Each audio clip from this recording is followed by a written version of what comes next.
Ibrahima Sorilen Kontsuma, ce sont les épouses de Fonike Mengue et d'Ibrahim Diallo qui ont décidé encore une fois de se faire entendre à travers une note publiée dans la presse cette semaine. On a vu par exemple l'épouse de Fonike Mengue dénoncer la détention très prolongée de son époux, mais aussi de ses collègues. D'ailleurs, sur le sujet, dans un instant, on va avoir, si tout va bien, la réaction de Dame Asma Obari, épouse de Ibrahima Diallo, l'un des responsables du FNDC. Allez-y. Oui, tout à fait. Je crois que ces dames-là ont choisi un très bon timing, puisque beaucoup les reprochaient de ne pas se soucier de la détention de leur mari.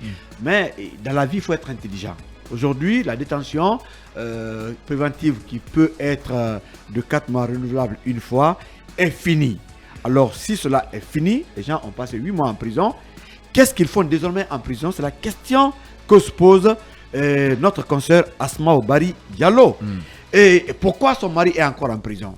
La détention préventive est terminée. Pourquoi il est là-bas? Beaucoup de questions que tous les Guinéens se posent. Et je pense que le timing est bon. Mais aujourd'hui, c'est qu'il faut estimer. Khalil l'a dit quelque part, tout ce qui gêne la transition doivent être en prison. La vérité est bonne à dire.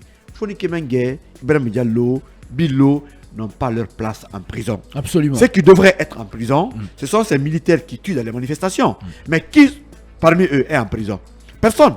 C'est ceux-là qui appellent à manifester librement et de façon pacifique. On est même allé jusqu'à diaboliser les manifestations en Guinée. En Guinée, mais oui. Bon sang de bon vous Dieu. Attendez des Guinéens, mais ceux qui le font, bien. Ces Guinéens-là sont des diables. Bien. Parce que la manifestation Justement. est un droit constitutionnel. Tout ce qui diabolise la manifestation est un diable. Puisque, quand même, ce n'est pas un crime. Mais ailleurs, on condamne les mouvements d'insurrection. On condamne le terrorisme. On condamne la rébellion. Mais les lois de notre pays donnent les moyens pacifiques aux citoyens de revendiquer quelque chose. Mais tu vois des Guinéens sortis de nulle part qui, quand même, trouvent un moyen de saper un droit constitutionnel. Ces messieurs, il ne faut pas les écouter, c'est des opportunistes. Aujourd'hui, Fonike Mengue n'a pas sa place en prison. Moi, j'aurais voulu que ce soit les bourreaux de ces 18 jeunes assassinés dans les manifs qui se retrouvent en prison. Mais ils sont en prison pourquoi aujourd'hui? Parce que simplement, ils sont gênants. Et c'est gênant même pour l'image de la République de comprendre que les activistes qui ont appelé à des manifs sont en prison sans jugement. Et la plupart des charges contre eux a été abandonnée. Et pourquoi? Qu'est-ce qu'ils font ici aujourd'hui? C'est une des questions. Moi, j'estime que Mme Asmao a pris le bon temps puisque aucun argument ne passe aujourd'hui pour la détention de Ibrahim Diallo, Fonike Mengue, Bilo Adjas, si ce n'est pas la volonté de quelqu'un de les voir en prison pour ne pas déranger ceux qui sont en train de diriger la transition. Tout ce qui est trop est mauvais. Aujourd'hui, madame a bien fait. On va poser des questions. Mr. Charles White, vous savez sanctionner des magistrats.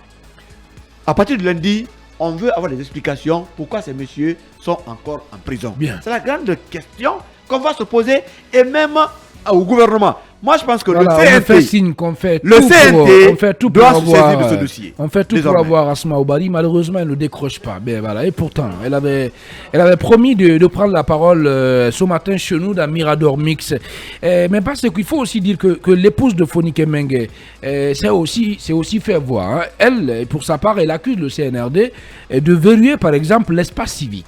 Oui, mais en réalité, elle dit que rien ne justifie la détention de son mari et de ses co-détenus, dont le dernier, Bill Loba, les a rejoints il y a 2 mois pour avoir exprimé leur opinion, pour avoir défendu des valeurs, des principes de la démocratie. On ne peut pas les incarcérer et cela fait 8 mois jour pour jour aujourd'hui que son mari et ses co-détenus sont en prison sans aucune forme de procès, alors que à la prise du pouvoir le 5 septembre, le colonel Mamadi Doumbouya a dit ici que bien la boussole, la justice sera la boussole de la transition, mais selon elle, elle constate aujourd'hui qu'il y a une instrumentalisation notamment de l'appareil judiciaire, il y a des agissements, il y a des personnes tapis aujourd'hui dans l'ombre au sein du gouvernement, et bien qui sont en train de régler des comptes à des activistes de la société civile aujourd'hui qui veulent que les principes de la démocratie soient respectés en République de Guinée.